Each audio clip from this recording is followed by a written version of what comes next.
You want me to put that on my Tudor?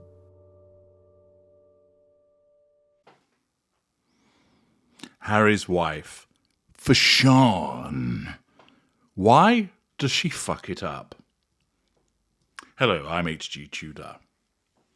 I know plenty about narcissism and psychopathy by virtue of the fact that I'm a narcissistic psychopath, and the way that my narcissism and psychopathy has developed is such that I have insight, not only into myself, but also the various ways that my brethren behave, the way they see the world, the way that they respond, the way that they react, both unaware and aware.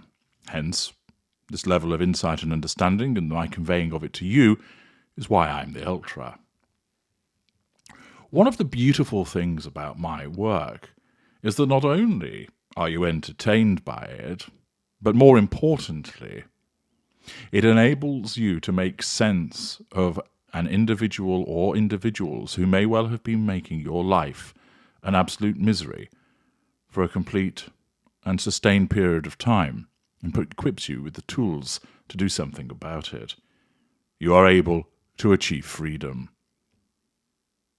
But over and beyond that is the fact that once you learn about narcissism and psychopathy from me, once you understand the way that it functions and operates, its many facets and dynamics, you then are able to start to apply it to the world around you and the world that you live in. You start to make sense of certain behaviours which hitherto you couldn't make sense of. You now understand why that boss behaves as he does, why that neighbour acts in the way that she does, why your friend has said the things that she has said. It enables you now to realise what your father was and why he treated you the way that he did, why certain leaders around the world act in the way that they do, why the showbiz individual seemed to go on a path of self-destruction.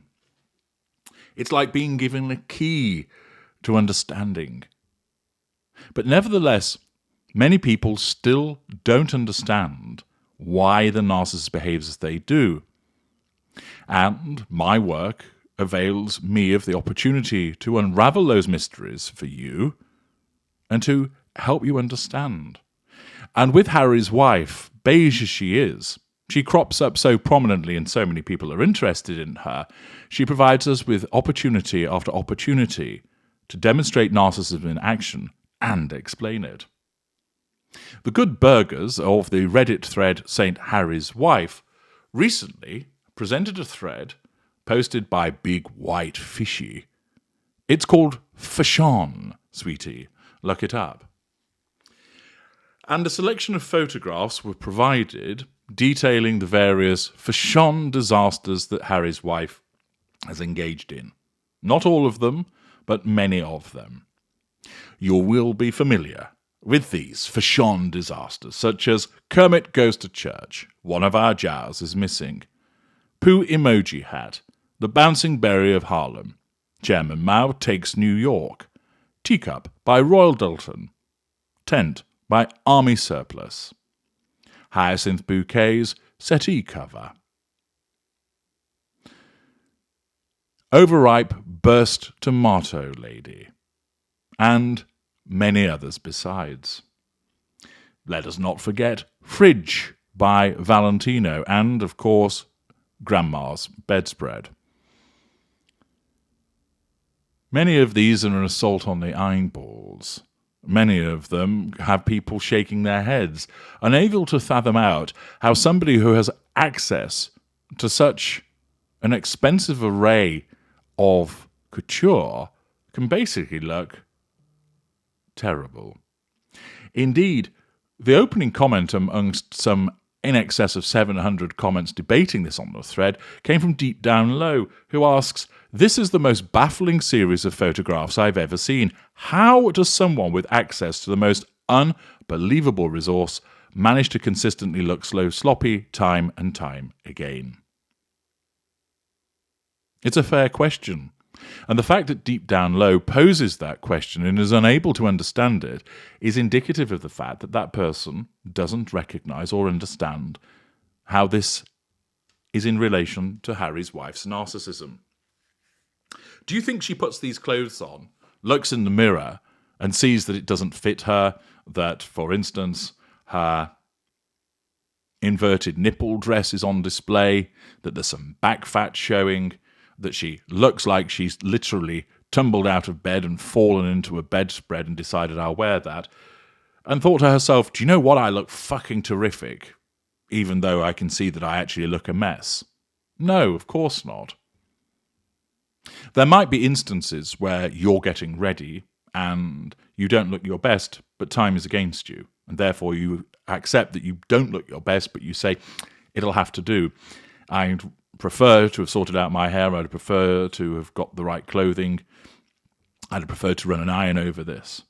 But the fact is, time is against you, but you recognise that you don't look your best. For Harry's wife, as a public figure, not only does she have access to thousands of pounds worth of expensive clothing, she of course has stylists and staff there to assist her. Furthermore, somebody who craves the camera so much knows that she's going to be filmed and photographed, and therefore you would think would want to appear her best. And therein lies the answer. She does think that she looks her best. You see, as a somatic narcissist that has an emphasis upon all matters material, when she looks in the mirror, her distortion field that surrounds her, i.e. her narcissism, causes her to see herself looking irresistible. She doesn't actually see what we all see. She doesn't see Chairman Mao taking New York. She sees someone who is a style setter, someone who is a Fash-Onn icon. She thinks to herself, I look really good in this, because her narcissism distorts what she sees. Some narcissists are very fashionable, wearing jaw-dropping clothing which fits them and ends up being on the cover of so many magazines. But other narcissists operate through a field of delusion, with the effect, as it is with Harry's wife, that she puts on all of these clothes, but often looks a complete dog's dinner. This is because she doesn't actually see what we see. She sees what the narcissism wants her to see, namely, you're amazing. All the women want to be like you and dress like you. All the men want to peel your clothes off and knock your hip out. You are a Fash-Onn icon, uber stylish. You're setting trends. And of course, it's not helped by the fact that certain aspects of the supine publications that support her immediately publish articles, of course at the diktat of the PR machine, praising what she's wearing and telling everybody else where you can buy it from or a knockoff version of it. And then, when she learns that people are buying it because there are a lot of dim-witted people out there, that reinforces the illusion that she is a Fash-Onn icon. After all, she must be, because other people want to talk about what she's wearing and other people want to purchase what she's wearing. All makes sense, doesn't it? So the reason she looks so sloppy time and time again is because she doesn't see that she looks sloppy. She thinks she looks great. You'll of course come across many people like this. Nobody looks in the mirror and thinks, do you know what? I look fucking terrible, but I'll go and wear it anyway. They think they look good.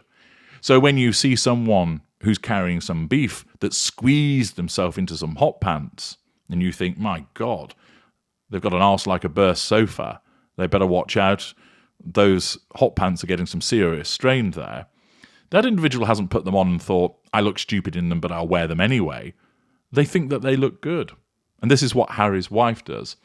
So the fact is, although she has access to these resources, remember as well that if anybody tries to tell her that perhaps this would suit you better, that's a threat to control. And because she believes that she's a Fash-Onn icon, because she believes that she knows lots about haute couture and style, witness what she wrote about in the TIG, she thinks she knows better than anybody else. So a stylist who's got years of experience and a brilliant eye for Fash-Onn is told, no, I think this looks better. And of course, if they try and insist, they'll find themselves shouted at, frozen out, possibly even their services no longer required. So not only is it the case that Harry's wife, through her distortion field, thinks that she looks fantastic, anybody attempting to tell her otherwise learns it's better to stay silent, because ultimately she will lash out at you because, of course, your constructive advice is a subconscious threat to her need for control. And that's why someone with such access to the most unbelievable resources manages to look consistently sloppy time and time again. As always, when it comes to the narcissist, you can rely on the explanations that I find and convey to you. I'm H.D. Tudor. Thank you for listening.